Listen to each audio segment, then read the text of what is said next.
Trouver du boulot en Afrique.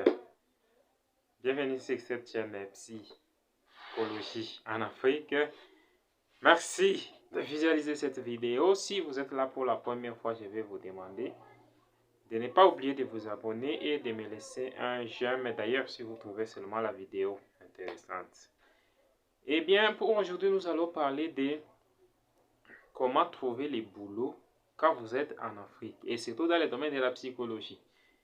Je vous ai toujours dit sur cette chaîne, je vous donne des ressources pour vous aider à vous améliorer ou à avancer dans votre métier, dans votre carrière en tant que psychologue. Alors déjà, il faut savoir que pour trouver les boulots en Afrique, il y a plusieurs catégories de psychologues qu'on peut chercher. Et comme vous le savez, les filières en psychologie sont nombreuses et ça dépend d'une filière à une autre. Et aussi, pour trouver bien l'emploi, ça dépend d'une région à une autre. Par exemple, ce qui se passe en Algérie n'est pas la même chose qui va se passer à Tunisie. Ce qui se passe à Tunisie n'est pas la même chose qui va se passer en Angola ou ce qui va se passer en République démocratique du Congo. Donc, il y a relativement des différences par rapport aux régions dans lesquelles vous allez vous trouver. Mais il faut noter que partout, on peut avoir toujours besoin d'un psychologue. C'est pourquoi, pour trouver de l'emploi en tant que psychologue, vous pouvez commencer d'abord comme un agent employé dans des associations. C'est très fréquent d'être employé en tant que psychologue dans une association, que ce soit une association d'aide à une catégorie de personnes. C'est là qu'il faut aller, peut-être aller chercher du boulot si on peut vous chercher.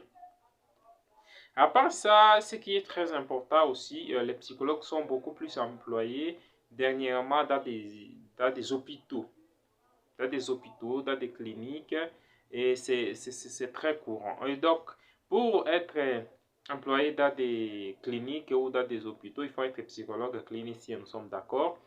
Il faut être psychologue clinicien d'abord, et après, vous pouvez toujours œuvrer en tant que psychologue clinicien pour aider les patients qui ont certaines difficultés, certaines détresses, qui va relever de votre domaine, qui va relever du domaine de la psychologie.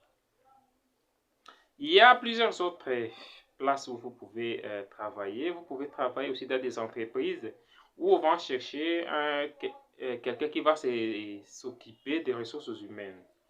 Alors, s'occuper des ressources humaines, c'est déjà un travail si vous êtes un psychologue du travail, donc c'est votre travail, donc n'hésitez pas à postuler ou à trouver des jobs dans ces endroits-là.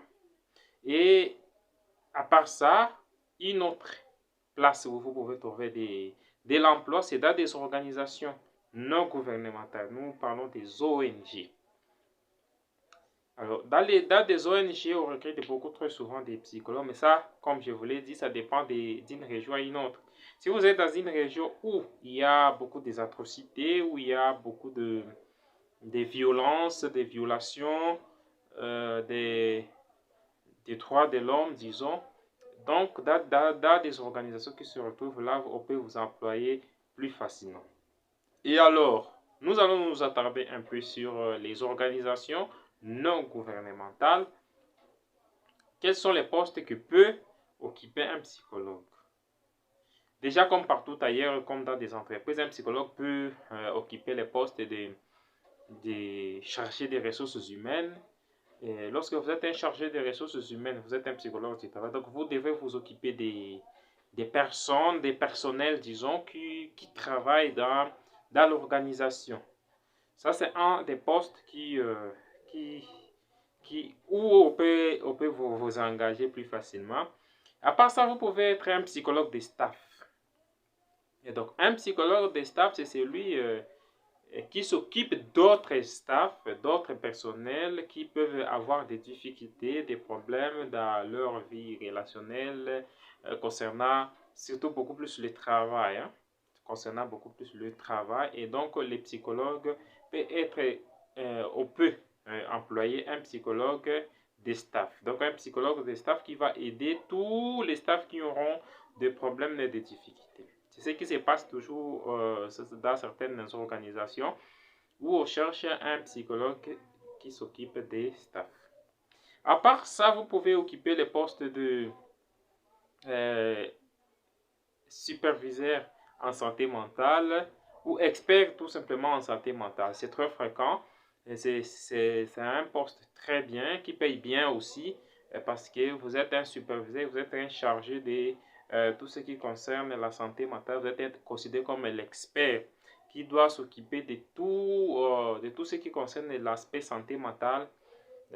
La plupart des temps, c'est pour les bénéficiaires ou de personnes qui vont bénéficier d'un service d'une organisation, d'une ONG ou de votre ONG, là où on va vous prendre.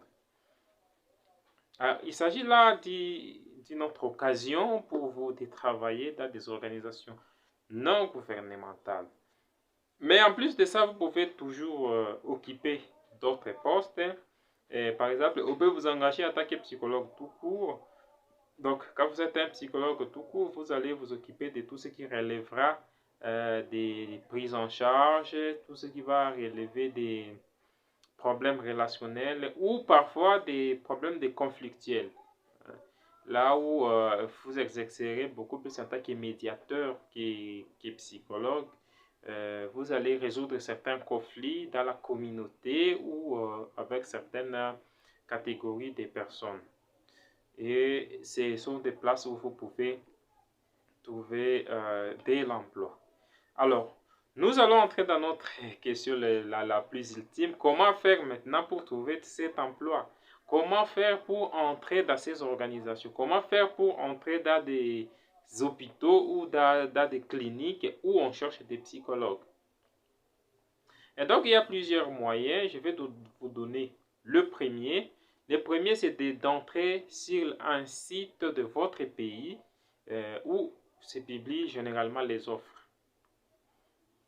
Et donc, dans chaque pays, il y a des sites qui proposent des offres d'emploi qui sont affichées, des offres d'emploi nationales, je crois. Et la plupart du temps, il y a toujours des sites. Je ne peux pas savoir tous ces sites-là, mais cherchez, allez dans Google, vous allez écrire emploi dans votre pays, bien sûr. Emploi, par exemple, au Ghana, par exemple, au Cameroun. Et donc, vous allez trouver des sites internet où on vous propose des liens ou des offres qui existent pour maintenant et en rapport avec la psychologie. Vous allez tout simplement filtrer. Si je dis filtrer, c'est-à-dire vous allez choisir tout ce qui concerne avec la psychologie parce qu'il n'y a presque aucun site, il n'y a pas de site internet qui propose uniquement des offres en rapport avec la psychologie. Donc c'est mélangé, il y a plusieurs offres. Donc vous allez choisir seulement des offres qui concernent la psychologie. Ça, c'est un des premiers moyens que vous pouvez faire pour trouver de l'emploi. Deuxième chose, c'est d'entrer dans les réseaux sociaux qu'on appelle LinkedIn. Alors, LinkedIn, c'est un réseau social des professionnels. Si vous êtes professionnel, donc vous devez savoir LinkedIn et vous devriez entrer, vous devez vous enregistrer là-dedans. Parce que si vous entrez dans LinkedIn, vous allez voir, il y a une place réservée à l'emploi. Et ce qui est génial avec LinkedIn, ce n'est pas seulement qu'il y a des emplois, c'est que vous pouvez aussi publier votre CV. Vous faites un CV, un bon CV, vous montrez votre expérience, si vous montrez ce que vous savez faire, vos compétences. Et donc, vous publiez sur LinkedIn. Lorsque vous publiez sur LinkedIn, vous demandez à d'autres personnes de publier cette offre, ces CV-là, ou de republier. Donc, c'est votre CV. Comme ça, votre CV va faire le tour du réseau. Et donc, quelqu'un peut s'intéresser à votre CV et trouver de l'emploi plus facilement. Bon, je ne dirais pas plus facilement parce que ce n'est pas toujours facile de trouver de l'emploi. Et donc, si vous faites ça, quand même, vous êtes sûr que vous maximisez de la chance pour avoir de l'emploi. Voilà, j'espère que cette vidéo vous aurait été intéressante. Et donc, si vous avez trouvé ça génial, vous pouvez toujours partager. Et on se retrouve à la prochaine. Ciao.